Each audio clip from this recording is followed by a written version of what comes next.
Bueno, acá en Palsur, esta vez vamos a conversar con una persona que trabaja en el Ministerio de Defensa y se desempeña como Director Nacional de Política Internacional de la Defensa. Estamos hablando del politólogo, escritor, peronista, como dice el Twitter, Ignacio Gutiérrez. Hola Ignacio, ¿cómo estás? ¿Cómo te va, Luciano? La verdad que un gusto.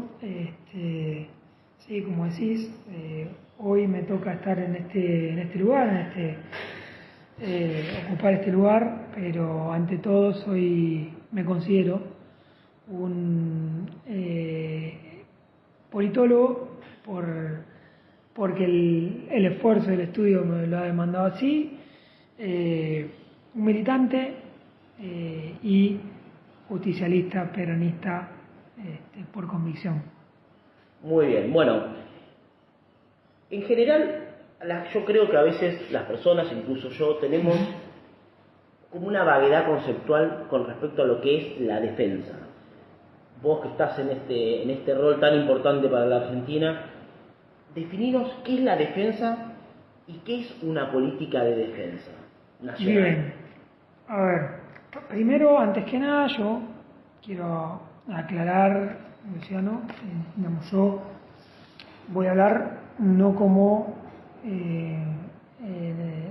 director o funcionario, claro. funcionario, voy a hablar como politólogo o como Ignacio Gutiérrez. No puedo erigirme como vocero en este caso del ministerio, porque digamos, eso requiere de otra cuestión. Conceptualmente, y como lo dice la ley de la defensa nacional, la defensa nacional es la integración y acción coordinada de todas las fuerzas de la nación para la resolución de aquellos conflictos que requieran el empleo de las Fuerzas Armadas. En el caso argentino, y de acuerdo a lo que la Directiva de Política Nacional indica, la defensa nacional se encarga de justamente defender la soberanía de la nación en caso de una acción de invasión o de intromisión por parte de una fuerza extranjera de otra nación en nuestro territorio nacional. Es claramente disuasiva, defensiva y siempre en pos de el mantenimiento de la paz. Con respecto ¿existe un modelo de defensa nacional peronista? Empecemos, ¿qué es el peronismo para vos, como militante? Como militante, el peronismo para mí, ¿cómo me hice peronista? Bueno, yo comencé a militar a los 15 años y no tenía una conciencia definida de lo que era el peronismo. Empecé a militar en la Juventud Peronista de mi pueblo y ahí comenzamos a hacer actividades sociales vinculadas fundamentalmente a sectores a los sectores más desprotegidos de la sociedad, que en un pueblo también se pueden ver, se pueden observar, y más en un pueblo con preeminencia de lo agrícola, digamos, ¿no? y lo agroindustrial. Bueno, así comencé. Luego ¿Qué pueblo es? Teodelina. Teodelina. Teodelina está al sur de la provincia de Santa Fe. Es mi lugar en el mundo. ¿Sí? Sí. Ahí viví hasta que terminé el secundario y luego me fui a estudiar a Rosario, donde ya con otra conciencia, luego de haber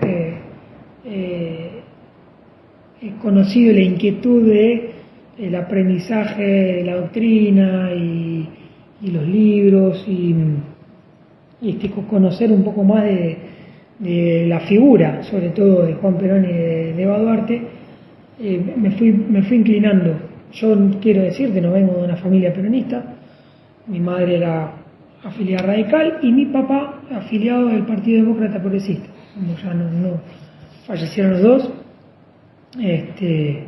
Pero bueno, no he mamado la cuna peronista y por eso con el tiempo, ya con la madurez, digo, bueno, es doblemente meritorio mi amor por las causas, por la causa peronista.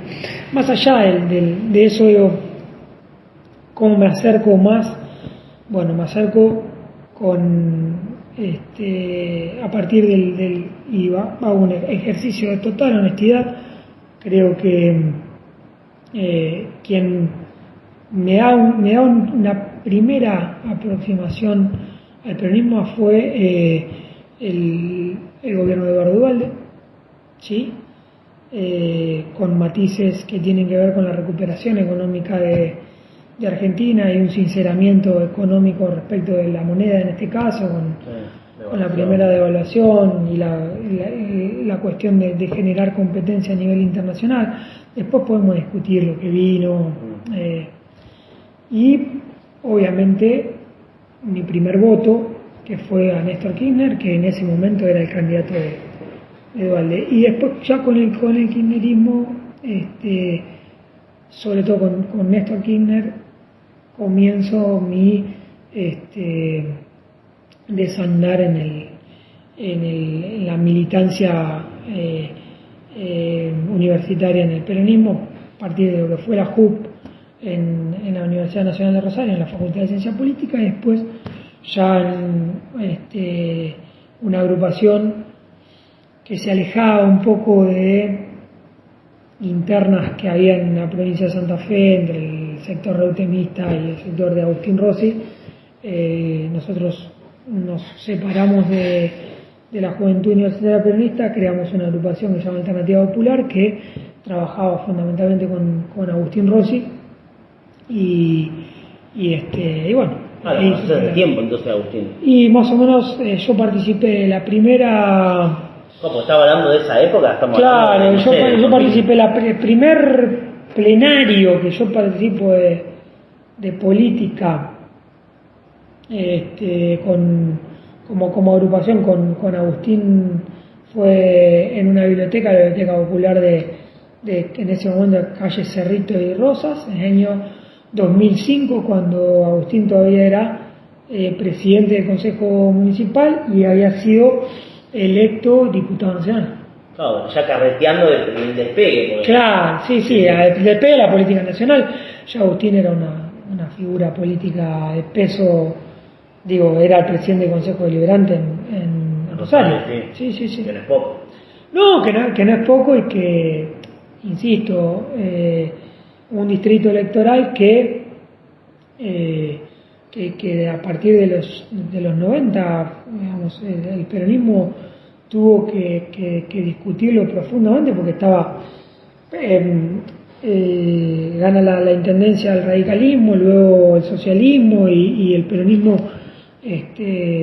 no hacía pie como fuerza oficial, sino como fuerza opositora, como principal fuerza opositora, y en esa discusión entraba Agustín Rossi como el principal, con la principal figura, teniendo que soportar los embates de lo que fue los 90 neoliberales del menemismo, ¿no? Y vos te metés en el peronismo, ya venís, te adoctrinás y te metés en la gestión. Y vos ya analizando ahora la gestión desde la DP, es decir, como viéndolo como de defensa, ¿existe un modelo de defensa nacional peronista? Yo creo que sí, digamos, de hecho, Perón hizo sus primeras armas más allá como militar en el Ministerio claro. De Defensa, ¿no? En lo que era la vieja secretaría. Claramente existe un modelo de defensa, de hecho el Estado Mayor Conjunto como tal se crea durante el peronismo hay una fuerte vinculación del peronismo, pensando en la defensa como un elemento integral y no solamente de la perspectiva de las armas. Claro, ¿sí? bueno. Y entonces,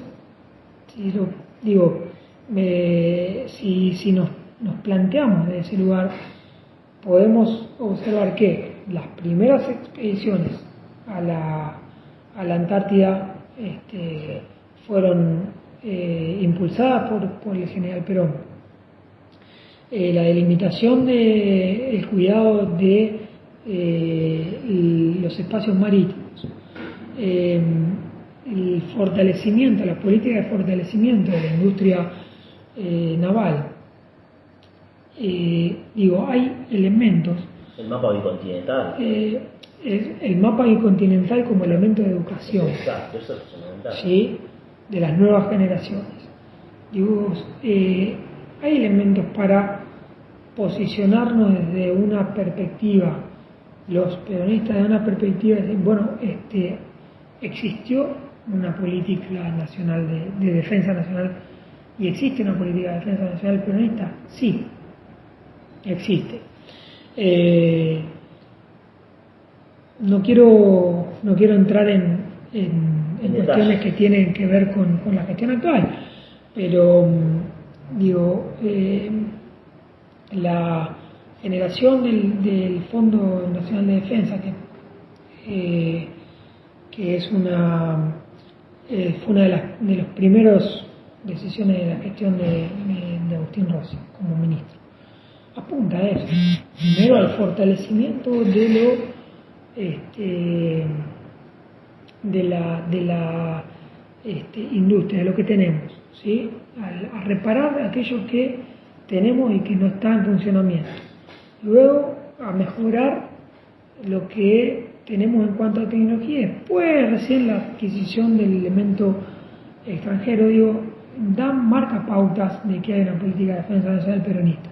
La sanción de la ley que encuadra lo que el enorme trabajo que se hizo mediante la copla para la ampliación de las millas marítimas, darle un marco legal a eso que lo proteja, que sea susceptible de protección jurídica, claro. Exactamente. El incremento de las multas para buques que estén pescando de manera ilegal en la milla 199 o 299 con captura. Claro. Son elementos que muestran que hay una política de defensa nacional. Exacto. ¿Sí? Peronista. Algo que en el gobierno anterior no ocurría. No, claramente, tenemos muchos matices por los cuales podemos hacer una crítica acerca de la gestión de Macri respecto de la política de defensa, ¿no? En un país como en Argentina, la política de defensa es subsidiaria de la política de relaciones exteriores, digamos, en algún punto, ¿no?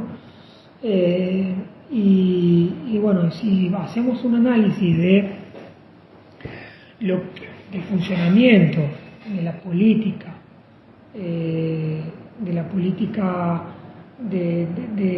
diplomática de Macri respecto de Malvinas, nos vamos a dar cuenta de que no existió una corriente de pensamiento que favorezca todo esto que mencionábamos. Comentemos a la gente que vos has escrito un libro, varios, pero uno de ellos específicamente destinado a describir los acontecimientos que se fueron sucediendo con respecto a la cuestión Malvinas. Y para ingresar en el tema Malvinas, que yo sé que vos sabés, ¿cómo analizás la cuestión Malvinas desde los 90 hasta más o menos la llegada de Macri? Bueno, yo creo que lo hablábamos también en off, ¿no?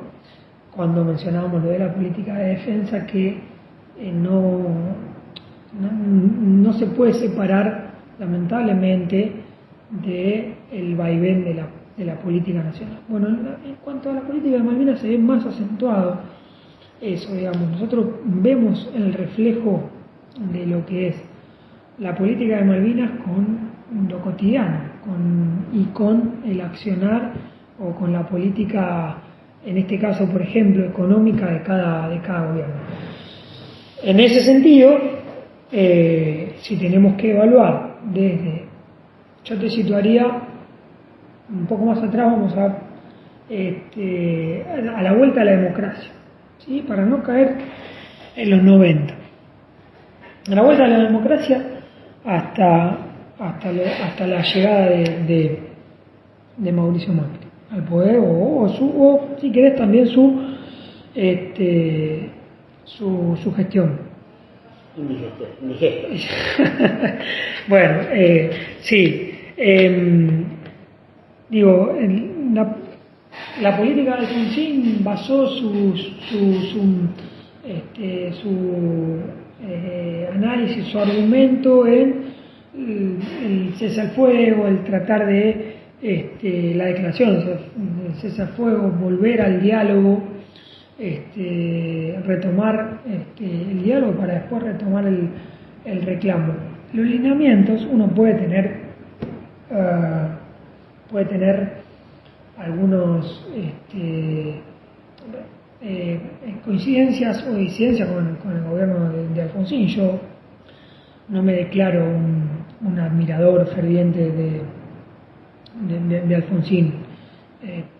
Lo digo abiertamente, porque uno puede compartir o no. Hay gente que le gustan cosas, pero no. Por supuesto. Pero en este caso, en lo que respecta a Malvinas, había un posicionamiento que tenía que ver con recuperar el diálogo, el reclamo y volcarse a los organismos internacionales para fortalecer la postura de Malvinas. Bueno, el tiempo la guerra era muy reciente y el tiempo no permitió que Caputo pudiera, en primera instancia, volcar esa política 100%. Hubo avances, porque lo que vino después en Madrid 1, Madrid 2, en la política de Menem, y ahí ya ingresamos a los 90, tuvo un previo paso que fue la gestión de Alfonsín, una preparatoria, digamos. Un preludio, por decirlo. Sí. Después vinieron la política de Menem, que tuvo primero como canciller a Caballo. En la cual también estuvo Caputo. Sí, totalmente. Pero vamos a centrarnos en primera gestión de Domingo Felipe Cavallo como canciller, que buscaba básicamente el acercamiento a las potencias extranjeras, a las potencias centrales, para no esencialmente teniendo a Malvinas como eje, sino con el objetivo claro de penetrar la relación en los organismos de crédito. ¿Sí? Vos creo que en el libro decís la economización. Sí, vamos a cómo el péndulo lleva a la economía, arrastra a Malvinas como, en este caso, variable de ajuste. Claro. Los acuerdos de Madrid 1, Madrid 2, que son durante la gestión de Menem, no solamente traen consigo la vuelta al diálogo con el Reino Unido, sino que para vincularnos directamente con los poderes centrales, nos hace protagonistas de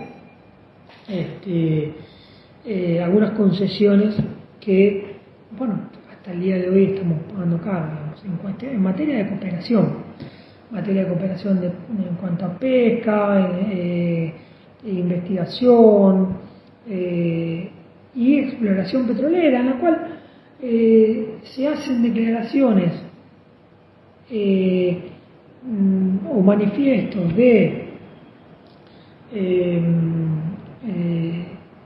firma con bajo protesta, pero se concede la posibilidad de del paso de exploración, del paso a la exploración.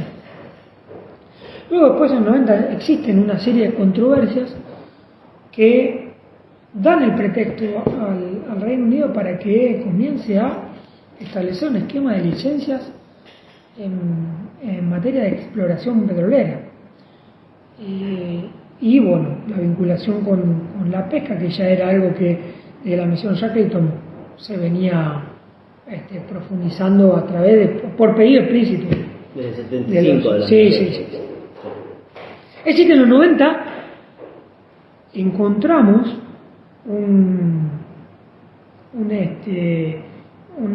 ya a principios de los 90 encontramos una punta que nos lleva a cambiar la brújula en cuanto a la política exterior referente a Malvinas. Yo, quizá a lo mejor los años, pero estoy optando por abandonar la crítica acérrima a una u otra postura, digamos, y ponerme más bien en descriptor. Después cada uno tiene su postura, y si vos me preguntás, yo puedo darte mi parecer. Yo sí lo que te voy marcando son los acontecimientos lo que me pediste, digamos. Luego ya después, entrado la segunda parte, digamos, del gobierno de Menem, y digamos, breve periodo de tiempo antes de la reelección, ya empieza la modificación de la política hacia Malvinas. Y esto tiene que ver con ya lo que se llamó comúnmente como la política de seducción, que básicamente lo que hacía era de alguna manera u otra considerar a los isleños como una tercera parte. Algo que alineamiento histórico de la política exterior argentina hacia Malvinas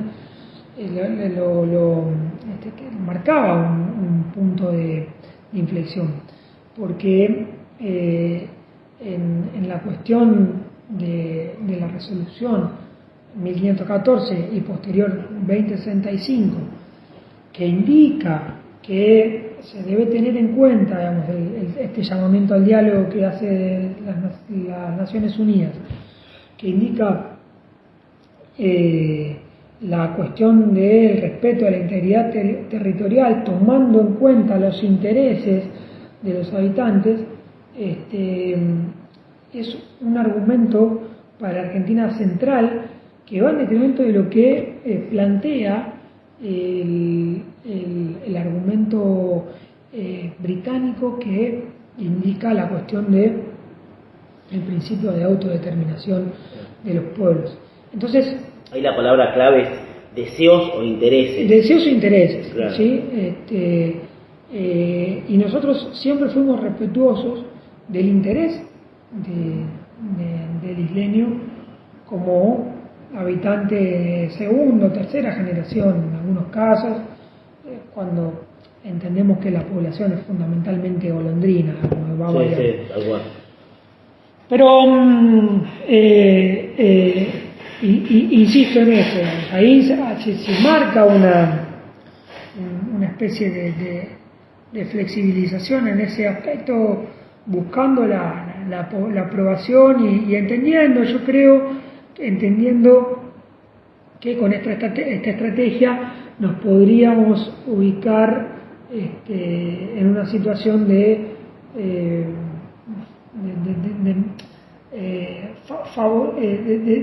favorable respecto de lo que los isleños podían tener o sustraer de alguna especie de acuerdo con el continente, ¿no? Algo que no sucedió. O sea, hay algo que tienen claro los isleños en este caso, es que son cuál es la política del Reino Unido sobre las islas, y que no se van a mover de ahí.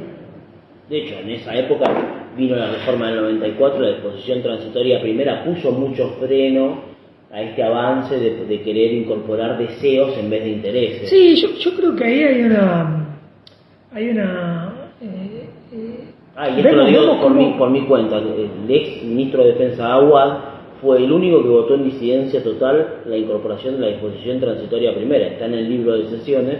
Fue el único. No sé cuántos convencionales constituyentes había, pero él, en nombre de Córdoba, dijo de que no, que está en disidencia total, ni siquiera parcial. Total, y también ya marcando lo que era una postura de un radicalismo que comenzaba la fragmentación. Pero bueno, más allá de eso, la disposición transitoria, la primera disposición transitoria de la reforma constitucional, algo que pone límites a intereses foráneos, por llamarlo de algún modo, nos hace caer en una especie de contradicción entre lo que se venía trabajando y lo que la reforma constitucional nos planteaba en ese momento, ¿verdad? Por ejemplo, sí, ese es un hecho destacable de la gestión de Menem, que fue trabajado con todas las fuerzas políticas, ¿no es cierto? Pero bueno, sí llegamos a los 90 con acuerdo de cooperación, con licencia de pesca, vuelos. Un gobierno entrante como el de la Rúa, yo lo marco en el libro que vos destacás, que es la política exterior 2003-2011, en una plataforma que indicaba también un poco el retomar lo que se había planteado el alfonsinismo, que era retomar los foros internacionales para el pedido por el ejercicio de los derechos soberanos sobre Malvinas. Pero que bueno, en definitiva la coyuntura política, yo creo que un poco la negligencia y la voluntad misma del presidente, entonces presidente de la Rúa, llevaron a que no hubiera un fortalecimiento de la postura respecto de lo que indicaba la plataforma radical, y se continuó con el mismo hilo conductor, salvo que el canciller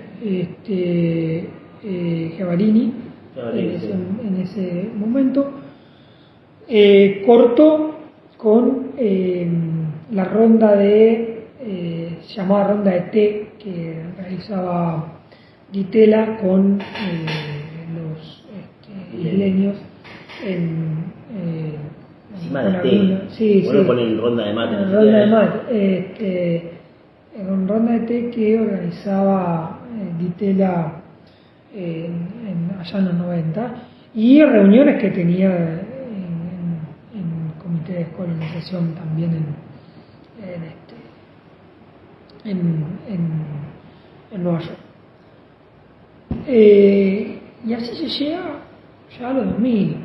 La cuestión de Duhalde no fue más que nada conmemorativa respecto del tema, no tuvo, claro, fue de calendario nada más, porque tampoco fue mucho el tiempo que estuvo Duhalde, y la verdad es que y en este paralelismo que trazo con la vinculación económica, sí hubo un momento en el cual Duhalde tuvo que trabajar para conciliar posiciones con los organismos crediticios internacionales, y eso lo hizo enfriar un poco el tema del reclamo soberano. Pero ni bien agarró las riendas Néstor, hizo ahí. Bueno, y ahí ya cambia, llegamos al 25 de mayo de 2003, donde realmente ahí podemos ver que se genera un cambio profundo en la vinculación con respecto de la política diplomática de Malvinas. Y ahí, Luciano, que yo tomo como punto de partida el discurso de Néstor el 25 de mayo del 2003, donde él menciona que viene del sur, se proclama como pingüino y como parte del sur continental, tiene un especial amor por la causa de Malvinas, y que no iba a renunciar a los derechos. De hecho, al reclamo por los derechos soberanos. De hecho, yo recuerdo al año siguiente, en 2004, para el 2 de abril, él menciona un discurso en Ushuaia, realiza un acto en Ushuaia, menciona un discurso. Creo que fue el primero que se hizo con respecto al tema de Malvinas, que fue un presidente, una cosa, no me acuerdo. Sí, retoma los actos en Ushuaia. Y él dice algo así como las Malvinas volverán, la soberanía de Malvinas volverá a ser argentina de pie y por el imperio de la ley, y nunca de rodillas cara a las potencias. Y ahí ya marca un puntapié de lo que vendría, ¿no? Vuelvo a proponer a la Argentina, porque recordemos que había todo un proceso de recuperación económica, y eso demuestra que no necesariamente tenés que ser un genuflexo para poder recuperar una economía. Bueno, exactamente. Yo te propongo de vuelta este juego de la economía y Malvinas, ¿no? Nosotros vemos como en el 2005, en una decisión prácticamente conjunta, se decide, con Brasil se decide pagar el total de la deuda al Fondo Monetario, y también como en paralelo se comienza a trabajar en medidas directamente, medidas bilaterales o unilaterales por caso, respecto el tema de la pesca. Se quita, se bloquea o se enfría los acuerdos propios del protocolo de Madrid, se abandona la cooperación en materia de pesca, luego se empieza a sostener, decidir definidamente el reclamo por las licenciatarias de petróleo, que más allá de lo que pueda haber en respecto de contenido o de offshore en la cuenca Malvinas, se puede discutir. Yo solo trabajo en un segundo libro que es Malvinas, la fortaleza del fin del mundo. Ese no lo vi. No. Más allá de eso, ¿ya está el libro este? Ya está para hacer, estamos trabajándolo, vamos a ver si podemos lo podemos sacar con un DEP. Más allá de eso, el perjuicio ambiental que esto puede generar, ¿no? Así también como el otorgamiento indiscriminado de licencias para pesca. De acuerdo. Bueno, lo mostró el Macalister Elliott, el informe. Ese demostró el desastre que hicieron. Bueno, hay también un libro que lo destaco en en el libro de la fortaleza del fin del mundo, en el cual un biólogo inglés es contratado por el lobby malvinense cuando empieza a descubrir la migración de pingüinos a la costa chilena y la mortandad de pingüinos, que de 2004 pasó de 5 millones a 3 millones en 2006, solamente en 2 años. Terrible. Como como el contingente de pingüinos comienza a caer. El lobby malvinense se dedicó primero con injurias. Él cuenta en su libro que hasta le han encontrado droga, le han instalado droga en su casa para incriminarlo. Lo terminaron expulsándose. Y se casó. Quiso significar algo, porque con o sin drogas, si los datos son datos, son datos. No, datos está bien, pero bueno, al tiempo estaba generando un daño tremendo al lobby con denuncias a los organismos internacionales encargados del cuidado del medio ambiente, que perjudicaba claramente al bolsillo del lobby malvinense. Todo esto con la política a través de la política de fundamentalmente de Néstor, comienza a surtir efecto y se comienza a endurecer la política bilateral,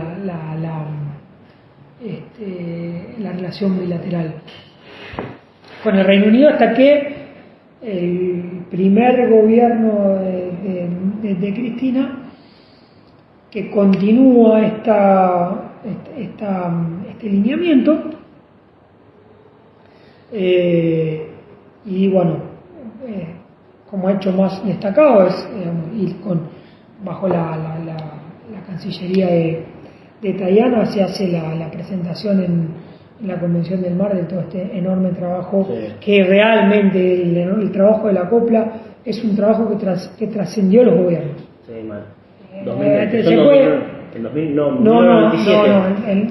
Empezó en el 96 con el gobierno de Digo, ahí tenemos una clara muestra de lo que significa una política de Estado, ¿no? De lo que es una política de Estado, y una política soberana, ¿no? Una política de defensa de la soberanía. Yo con quien converso mucho es con Frida, con Frida Armas-Pirter. De hecho, en cada uno de los suplementos hay una nota de ella, que ahora está con el tema también del agujero azul. Sí. Que eso también es muy interesante también, el tema del agujero azul, que se vincula también con el tema del Ara San Juan, pero bueno, son todos temas que, bueno. Sí, muy interesante. Sí. Decía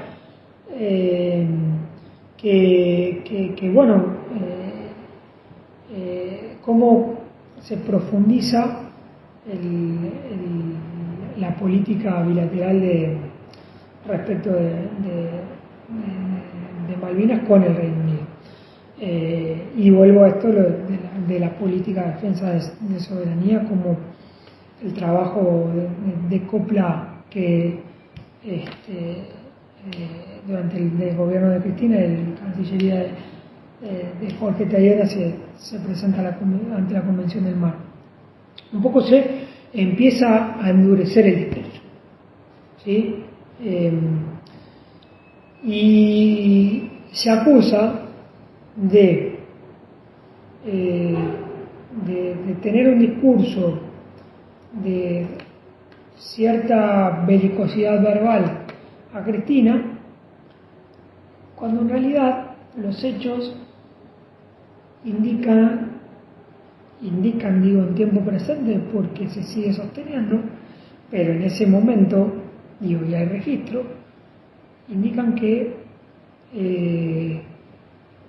el Reino Unido estaba sosteniendo una política de provocación constante hacia Argentina. digo, que el príncipe William, en el año 2002, venga a realizar sus etapas de ejercicios militares a Malvinas, no es un dato de color. No es un dato de color. Tony Blair, cuando dijo que Argentina hacía con su reclamo, nosotros teníamos aviones Typhoon. Claro, bueno, digo, insisto en esto, hay una provocación que en este caso puede ser, como vos mencionaste a Tony Blair, como provocación verbal, pero también está la provocación que en los hechos se genera. El incremento de los ejercicios militares es algo que se está viendo hasta el día de hoy. Hace poco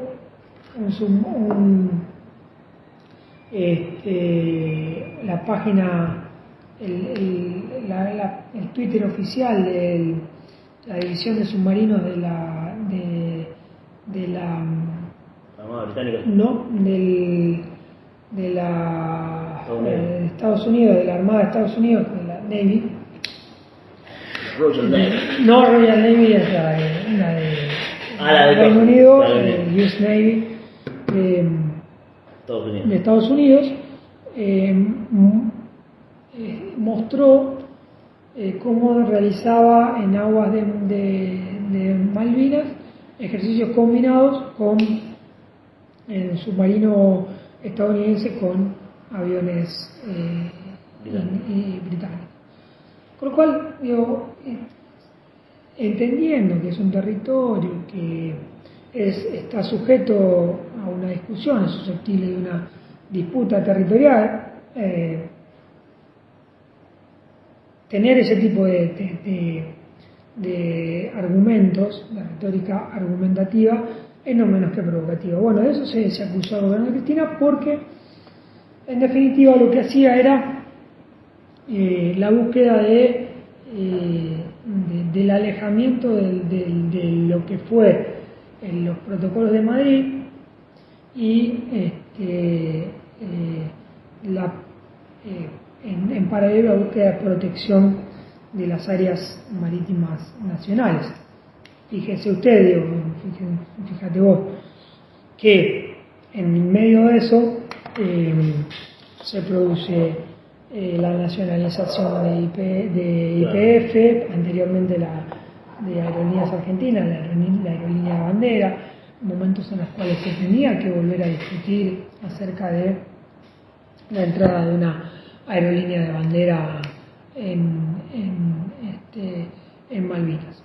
Y luego viene el gobierno de Mauricio Macri, en donde yo creo que se retoman los preceptos de los acuerdos de cooperación y en donde en esos, digamos, en lo que fue el acuerdo de Fort Lauderdale y Duncan, se retoma un poco el modelo sosteniendo el paraguas de soberanía por parte del Reino Unido y, insisto, en la cuestión, en una cooperación que en algún punto no describe la lógica del win-win, digamos, de ganar-ganar. Creo que como hecho más significativo para Argentina es que comenzaron en el cementerio de Darwin el proceso de identificación de los soldados argentinos por parte de la Cruz Roja y en colaboración con los dos gobiernos. Pero, Luciano, esto es una gestión que había iniciado el gobierno de Cristina Fernández en el 2013. Además, según las convenciones de Ginebra, es una obligación internacional más allá de cualquier cosa firmada con... Exactamente, lo indica la Convención de Ginebra. Pero bueno, se incluyó en el protocolo de cooperación, se retoma el proceso de cooperación en el cual Argentina le proveyó de información al Reino Unido. Digo, esto lo puedo decir porque lo he estudiado digamos, antes Sí, están los libros. de ocupar el lugar de responsabilidad que me toca, donde se proveyó información acerca de cómo el cardumen de calamar se comportaba y cuáles son las temporadas de fuertes de pesca, digo,